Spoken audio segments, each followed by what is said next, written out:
Buenos días, hermanos. Feliz sábado.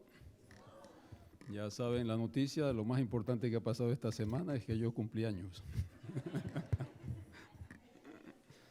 Así que sí, efectivamente esta semana han sucedido cosas muy grandes. Quiero agradecer a Dios la vida que me ha dado, haberme permitido un año más de vida y el privilegio de venir este sábado y compartir mi gratitud al Señor junto con ustedes en este culto de adoración. Ya hacía varios días que tenía planeado estar acá porque las hijas mías me estaban invitando para que nos reuniéramos en ocasión de mi cumpleaños y resultó que de paso a los hermanos de la iglesia se les ocurrió la buena idea de aprovechar y pedirme que me encargue de presentar la palabra del Señor para ustedes hoy. Así que agradezco a los hermanos, a la Junta de Iglesia que me permite esta oportunidad y espero que como se oró en esta ocasión, que el Espíritu Santo pueda estar aquí para ayudarnos a entender lo que el Señor desea decirnos. Vamos a inclinar el rostro y vamos a orar. Querido Padre Celestial, una vez más volvemos a elevar nuestra voz en oración a ti y esta vez para pedirte que cumplas tu promesa de enviar tu Santo Espíritu para enseñarnos todas las cosas y ayudarnos a entender tu voluntad. Permite que al estudiar tu palabra, tu Espíritu pueda hablar a nuestros corazones y también a nuestras mentes y que nos des la actitud de fe necesaria para ser alimentados por tu palabra. En Cristo Jesús te lo pedimos. Amén. Hablando de la palabra de Dios, el texto bíblico dice que la hierba se seca y la flor se cae. Pero ¿qué pasa con la palabra de Dios? La palabra de Dios permanece para siempre. ¿Creen ustedes eso? Esta semana nosotros hemos tenido evidencias bien claras de que la palabra de Dios permanece para siempre. Yo, al tener que pensar en este asunto de mi cumpleaños, me obligó a ir varios años para atrás y recordar eventos de mi vida. Pero relacionado con esto encuentro que allá por los años 60, hace muchos años, yo recuerdo muy bien en qué iglesia estaba y dónde estaba sentado cuando escuché al predicador hablar acerca del gran peligro que habría si en esta nación de Estados Unidos nombraban a Kennedy como presidente. En aquella ocasión dijeron que era la primera vez que iba a haber un presidente católico y que esa era la evidencia, si nombraban a Kennedy, que el tiempo del fin ya había llegado y que este mundo se acababa.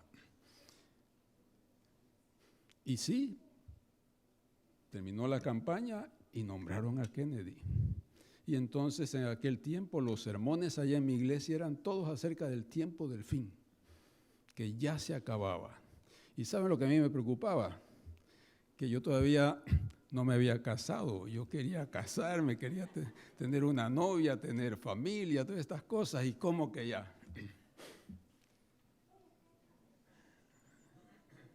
Y sí, usted podría decir, bueno, el pastor está recordándonos las palabras de Pedro, porque dice que en el tiempo del fin van a venir burladores, que van a decir cuándo, hasta cuándo va a ser el cumplimiento de su promesa, porque desde el tiempo de nuestros padres hemos escuchado y no ha pasado nada. Y la verdad es que es así, hemos escuchado. También recuerdo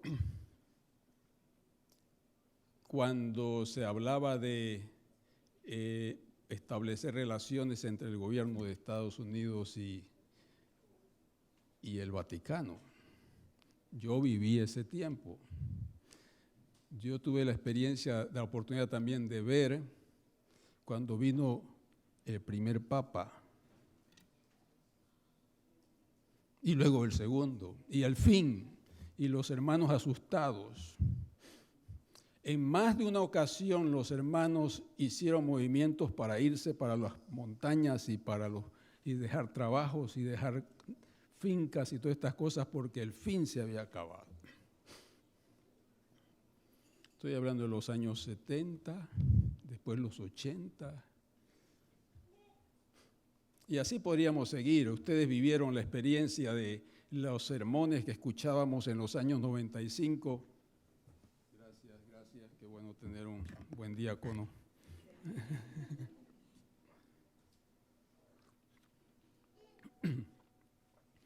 En los años 95, 96, 97, era el año 2000 el que venía, ¿verdad? Y fue una tremenda tensión que teníamos respecto a lo que iba a pasar en el año 2000. Y la verdad que si algo pasó alrededor de los años 2000 fue el 9/11, que fue un año después.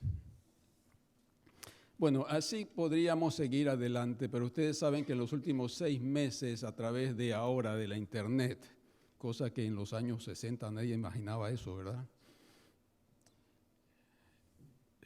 Gente de buena fe, estudiosos de la Biblia, han alarmado a esta sociedad y han convencido aún a muchos de nosotros como miembros de la Iglesia Adventista con que el mundo iba a tener un final muy escandaloso a partir de esta semana que está terminando. Y como no se ha terminado la semana, puede ser que sí, yo no estoy diciendo que no. Pero quiero hablarles, hermanos, porque el Señor lo ha puesto en mi corazón respecto a esa actitud que tenemos hacia las profecías. Las profecías son buenas, pero hay que saber para qué son y saber para qué no son. El problema que tenemos es que tenemos una gran tendencia a usar las profecías para lo que no son. Y leyendo sobre eso en el conflicto de los siglos esta semana, vi que la señora de White nos advierte de no estar anunciando y poniendo fechas y poniendo términos, porque eso lo único que va a hacer es incrementar la incredulidad y contribuye a que Satanás triunfe sembrando dudas en la gente que todavía tiene que conocer. Ahora, yo reflexiono sobre esto y me pregunto, ¿por qué es que nos asustamos? Porque lo primero que noto es que algunos se asustan. Hay un miedo tremendo cuando habla de eventos como estos. El evento más significativo desde mi punto de vista en lo que se refiere a la Biblia tiene que ver con la visita que hizo al Senado don Francisco I esta semana. La gente dice, se cumplió la profecía. Y usted pregunta, ¿qué profecía?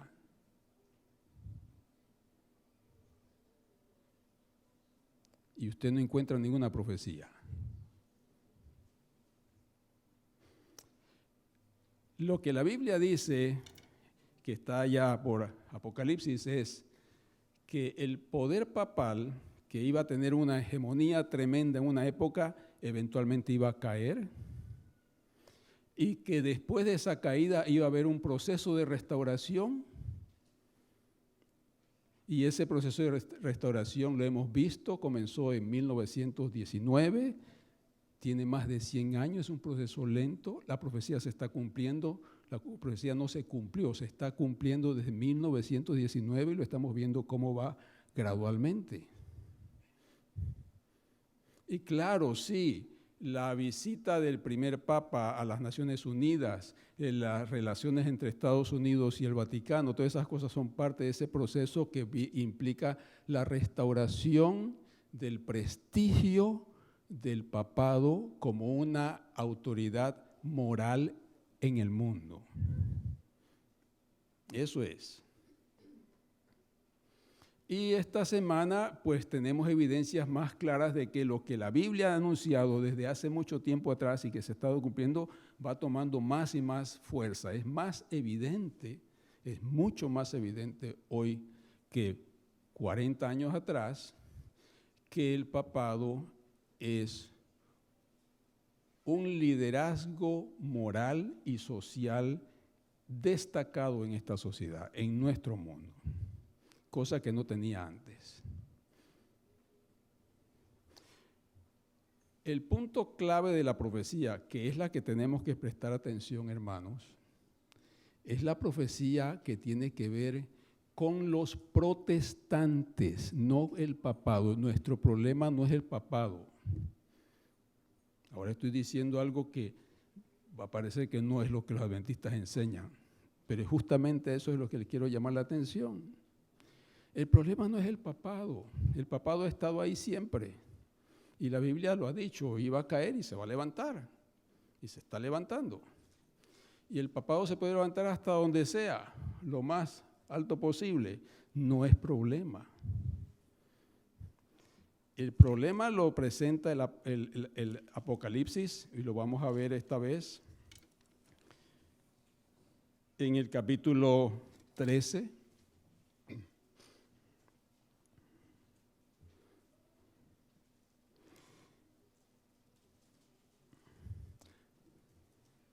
Allí se habla de dos poderes, y el énfasis de esta mañana, que es el énfasis histórico para nosotros, es el asunto relacionado con una bestia, versículo 11, que sube de la tierra, que tiene dos cuernos semejantes a los de un cordero, pero que habla como ¿qué? Como dragón. Y esa bestia no es símbolo del papado, esa bestia es otra cosa. Y noten que el foco de la profecía está es en la bestia que tiene dos cuernos como cordero, pero que habla como ¿qué? Como dragón. Ese es el foco. Y esa bestia que hace muchas cosas interesantes, dice en el capítulo 13, versículo 14, engaña a los moradores de la tierra con las señales que se le ha permitido hacer. Noten que ¿quién es el que engaña? ¿Quién es que engaña a los moradores de la tierra? No está hablando ahí del papado, está hablando de la otra bestia, que es la que engaña a los moradores de la tierra. Para que hagan, dice allí, a los moradores de la tierra, que hagan una imagen a la bestia que tiene la herida de espada y vivió. El engaño es que se haga una imagen del papado. Y esa es la señal que necesita, esa es la profecía que se debe de cumplir. La otra ya se cumplió.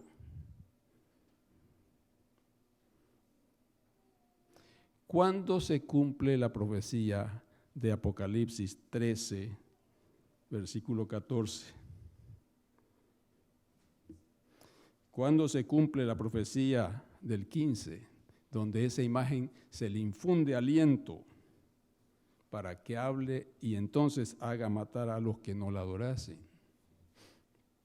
Si vamos al conflicto de los siglos, para seguir la línea de pensamiento de Elena de White, Elena de White es clara al advertir el papel de los Estados Unidos y de manera muy particular de las iglesias. La palabra que ella usa es principales, las principales iglesias protestantes en Estados Unidos.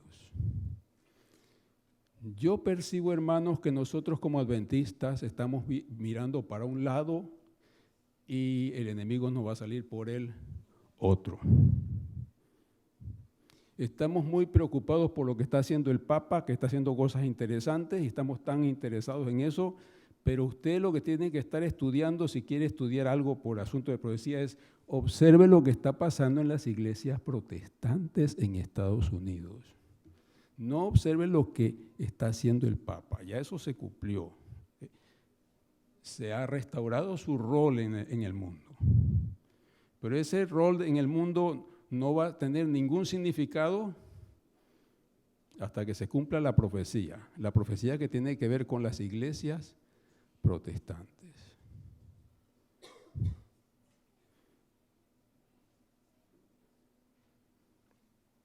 Así que allí les dejo la tarea, porque esta era solamente la introducción del tema. La introducción es para decirles, hermanos, la palabra del Señor se cumple porque la hierba se seca y la flor se cae. La palabra de Dios permanece para siempre. Una evidencia que tenemos de eso es que la palabra del Señor indicaba que el papado tendría su hegemonía, caería y se volvería a restaurar en su papel de liderazgo moral, político y religioso, y eso está claro, se ha cumplido. Lo importante es que antes del fin, al momento en que termine la gracia, se va a cumplir otra profecía que es la importante aquí, y estamos mencionando ahora, que tiene que ver con el rol de las iglesias protestantes en los Estados Unidos.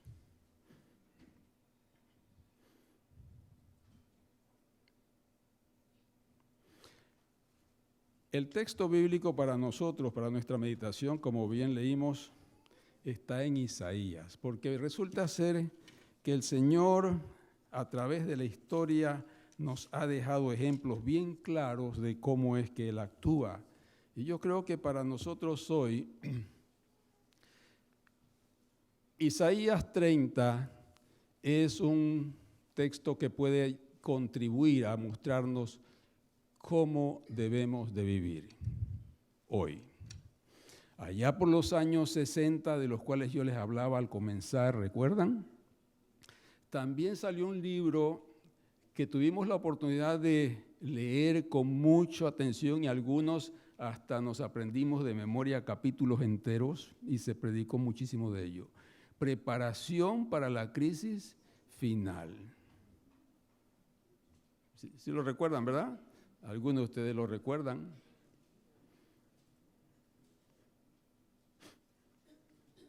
Pues el tema de esta mañana es eso, cómo prepararnos para la crisis. Y resulta ser que preparación para la crisis final no es el libro, no tiene la respuesta. Esa es la escuela tradicional adventista en la cual, por una u otra manera, nos ocupamos por mucho tiempo y que al final no nos va a dar la respuesta. La preparación para la crisis está bien clara y sencillamente presentada. Es algo tan sencillo que se puede leer un versículo y ya con eso nos vamos para la casa. Está allí en Isaías 30. Hay muchas partes de la Biblia que nos pueden mostrar eso, pero este es uno de los ejemplos típicos.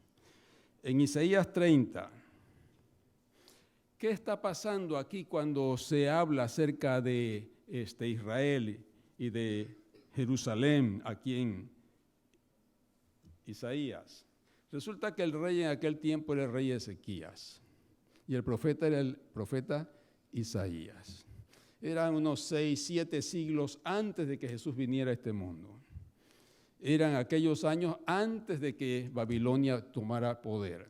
Eran aquellos años antes de que Daniel fuera a Babilonia, antes de que se escribiera el libro de Daniel con todas estas profecías.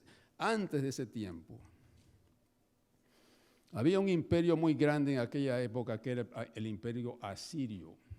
Los asirios gobernaron el mundo con mano muy fuerte.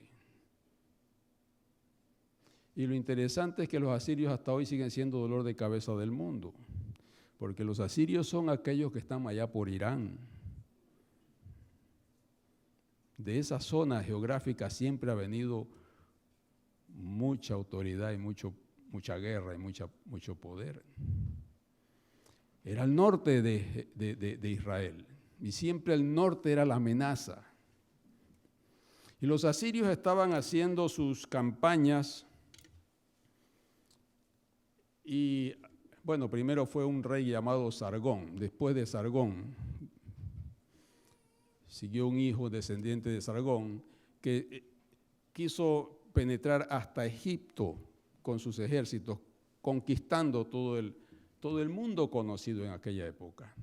Y ahí estaba Ezequías en Jerusalén. tuvo problemas con un rey vecino, hermano, pariente, que era el de Israel, al norte en Samaria. Había otro rey también, muy cercano en Damasco, que era Siria. Noten que son dos gobiernos diferentes. Siria es una cosa, los asirios son otra. Y tenían toda clase de conflictos allí, de tipo militar y político allí en Palestina, pero eran reyes pequeños comparados con el bueno grande, con Asiria. Y Asiria venía limpiando y controlando todas esas zonas, y llegaron y arrasaron con Israel, arrasaron con muchas de las ciudades en Palestina, acabaron con muchas ciudades aún del reino de Judá. Y ante esas amenazas y esos peligros que se repetían y se escuchaban, el pueblo en Jerusalén se preguntaba: ¿qué vamos a hacer? Ahora voy a hacer un alto aquí para volverme a la época presente. Nosotros no estamos amenazados por Asiria, pero sí sabemos en las profecías que viene un tiempo de persecución, ¿verdad? Tiempo de prueba. Apocalipsis 3 se habla de que cuando, usando lenguaje moderno, cuando los protestantes en Estados Unidos le hagan la imagen al papado, entonces va a haber una gran persecución y va a imponer, dice allí, hacer que todos, los ricos, los pobres, los inmigrantes y los no migrantes, todos, entonces adoren a la bestia. Es una amenaza, es decir, es un poder que viene y se cierne sobre nosotros. Ese era el problema que tenía el pueblo en Jerusalén. Los asirios venían y estaban ya a las puertas y los iban a acabar. Ellos iban a acabar con el santuario, iban a acabar con el templo, iban a acabar con los dioses o con el Dios judío y se los iban a llevar a ellos. Esa era la amenaza. ¿Qué hacer? Cuando usted está bajo peligro, cuando usted está amenaza, ¿qué hace? ¿Cómo se prepara usted para una guerra de esa clase? Pues hay algunas cosas interesantes. Miren en el capítulo 30, el versículo 1, noten lo que dice Dios a través de Isaías a esa gente que estaba amenazada de algo que iba a venir. Ay de los hijos que se apartan, dice Jehová, para tomar consejo y no de mí, para cobijarse con cubierta y no de mi espíritu, añadiendo, ¿qué cosa? Pecado a pecado.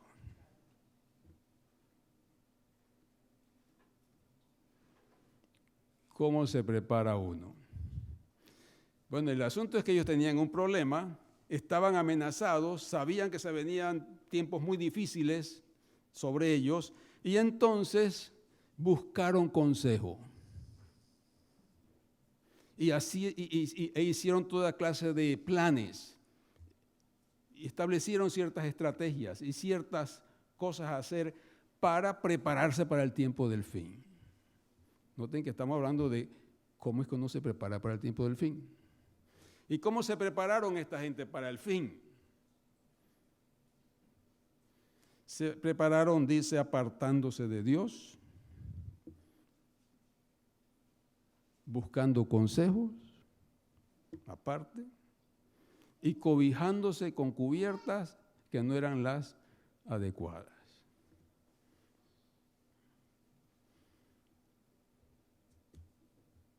¿Qué le parece? ¿Y eso qué significa? Un ejemplo, en el versículo 6 dice, profecía sobre las bestias del Negev.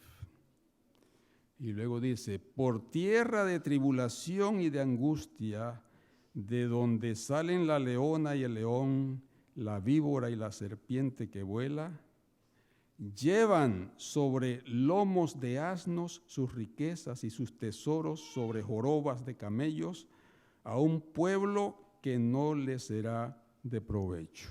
¿Sabe qué es lo que hicieron aquellos? El gobierno en Jerusalén, viendo la amenaza que se venía del norte, se le ocurrió la idea de que si le mandaba plata y hacía negocios con Egipto y se aliaban, entonces iban a poder hacerle frente al enemigo.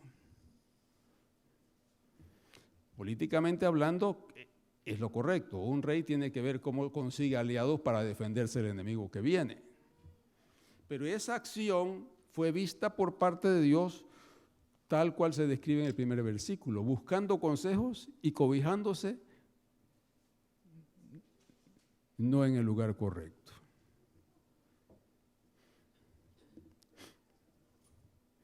Hace unas 6 semanas atrás recibí un mensajito de una persona que hacía unos años atrás conocí como estudiante y me decía, quiero que me dé un consejo. Mi empresa, tengo esto y esto y esto en mi empresa y me dedico a esto y este asunto así, así. Y ahora con estas cosas que están por suceder ahora en septiembre, ¿qué piensa usted que debo de hacer? Mire, uno que anda buscando consejo, ¿verdad? Y está buscando qué debo de hacer. Y claro que se advertía, se decía que ahora, en esta semana que pasó, la Reserva Federal en Estados Unidos iba a tener que hacer una decisión sobre los intereses en el país que se da entre los bancos. Y claro, esa decisión está muy difícil de tomar porque la decisión puede poner en riesgo la economía aún mundial. Y miren que es tan evidente el asunto que ellos prefirieron no tocarla y se quedaron sin nada. Así que vamos a esperar qué pasa a fin de año. Y eso es lo que preocupaba a algunos inversionistas y esta persona estaba preocupada en esa dirección.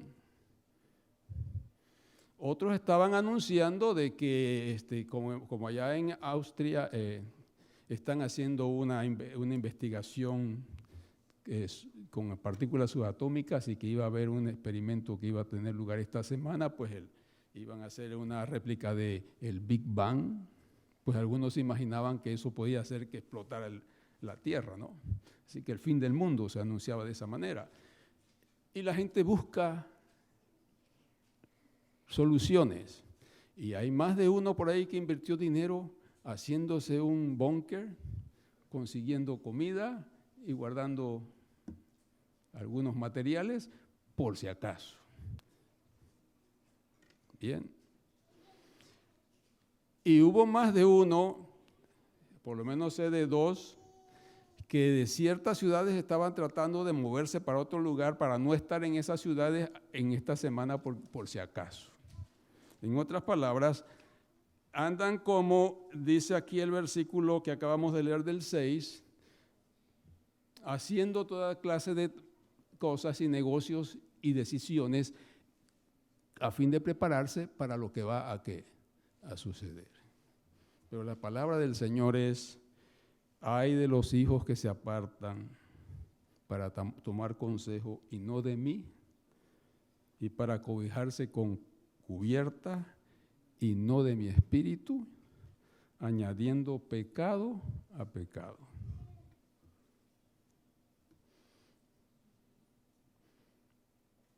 No estamos hablando de los que no creen, porque hay un montón que no cree, ¿verdad?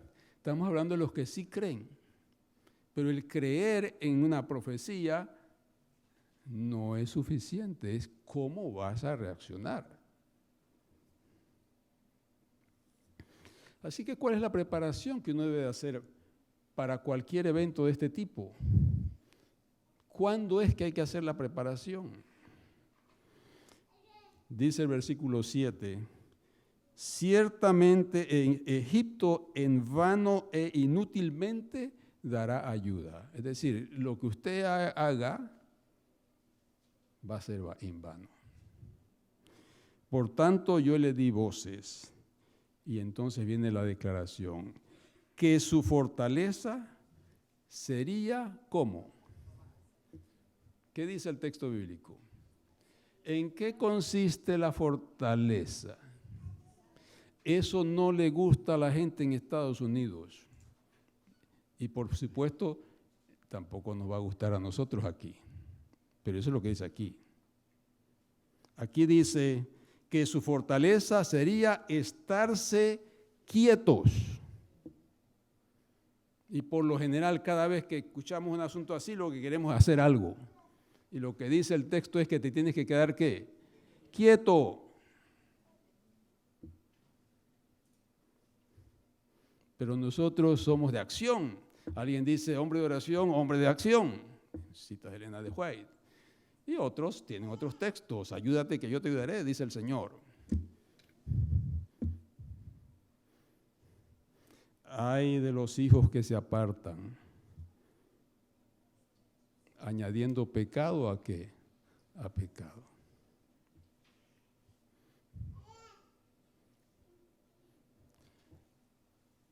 ¿Cuál es la preparación?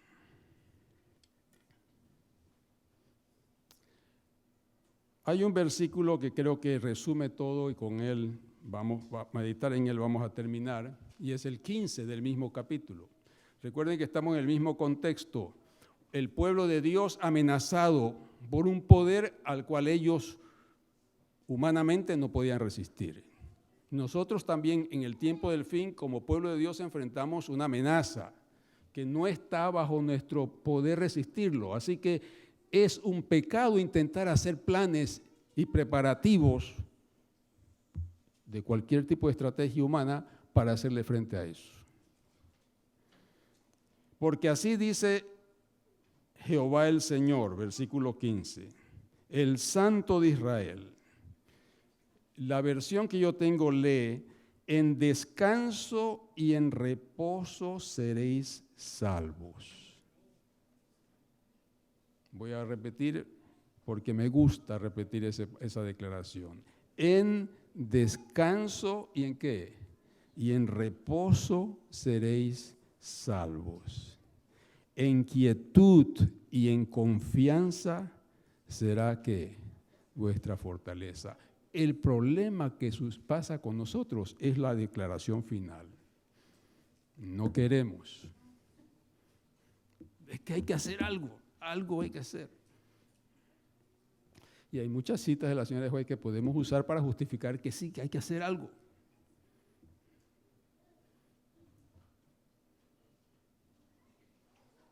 Y sí es cierto, hay que hacer algo. Pero el algo que hay que hacer, ¿saben qué es? Desafortunadamente el algo que hay que hacer está allí en el texto, pero está oculto. Está oculto por la traducción. ¿Cuántos de ustedes tienen esa palabra allí en descanso? En su Biblia dicen descanso. ¿Hay alguno que tiene algo que diga diferente? Ok, ahí está esta otra versión, esto es más claro. En arrepentimiento, en regreso, en convertirse. Esa palabra es la que corresponde ahí en lugar de descanso. En arrepentimiento y en reposo, porque eso de descanso, reposo es casi lo mismo, ven. El término es en arrepentimiento. No hay otra cosa que se pueda hacer. No es tener un poquito de dinero en efectivo por si el banco tal cosa, porque hay algunos que andan guardando y otros están, aunque sea unos 1,000, pero en oro por si acaso, y otros porque si la banca se cierra, hay un montón de asuntos que se especula allí. Si es asunto de dinero. Si es asunto de comida, también a guardar comida por aquí, que por allá, que el agua, que no sé qué. Y si es asunto de irse de las grandes ciudades para meterse en las más chiquitas y luego salir de las chiquitas para meterse al monte. Recuerde lo que dice aquí. La fortaleza tuya está en quedarte quieto. Y lo único que yo veo en todo esto que hay que hacer, porque para quedarse quieto no hay nada que hacer, sino simplemente no hacer nada. Lo único que sí hay que hacer es arrepentirse. ¿Y qué es eso de arrepentirse? Eso de arrepentirse, hermanos, es lo que tenemos que hacer todos los días y cada día, cada hora, cada minuto, cada segundo. Vivir en un retorno a Dios, volver a Dios constantemente, a una comunión con Dios. Es nuestra experiencia con Dios. Esa experiencia diaria de un Dios que obre en nuestra vida, en el diario vivir, dándonos evidencia de que está con nosotros, que Él nos sostiene, que Él nos guarda, que Él nos preserva. Solamente así nos preparamos para la crisis.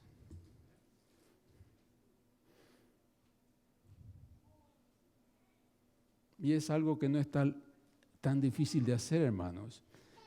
En arrepentimiento, en volverse a Dios. En eso está el secreto de la preparación para la crisis. Tenemos que arrepentirnos de las ocupaciones que nos distraen de tal manera que no tenemos tiempo para la comunión con Dios.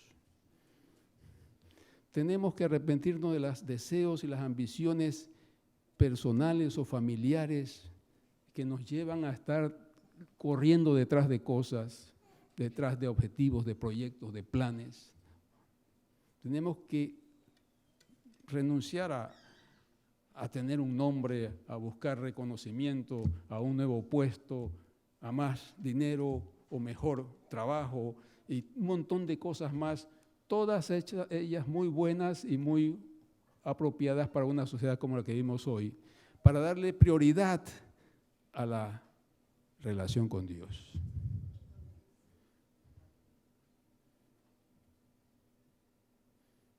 Así que, hermanos, en resumen, ¿cómo nos preparamos para la crisis que cada día se hace más evidente?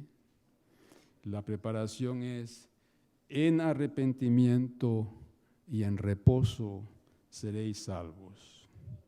En quietud y confianza será vuestra fortaleza. Hermanos, ojalá que hoy queramos nosotros, a diferencia de los judíos del pasado, nosotros sí queramos tener una relación con Dios que nos lleve a abandonar el pecado y las cosas que nos distraen de la comunión con Dios y así podamos, señores, hermanos, estar seguros para el tiempo que ha de venir, que no será fácil, pero el Señor está con nosotros.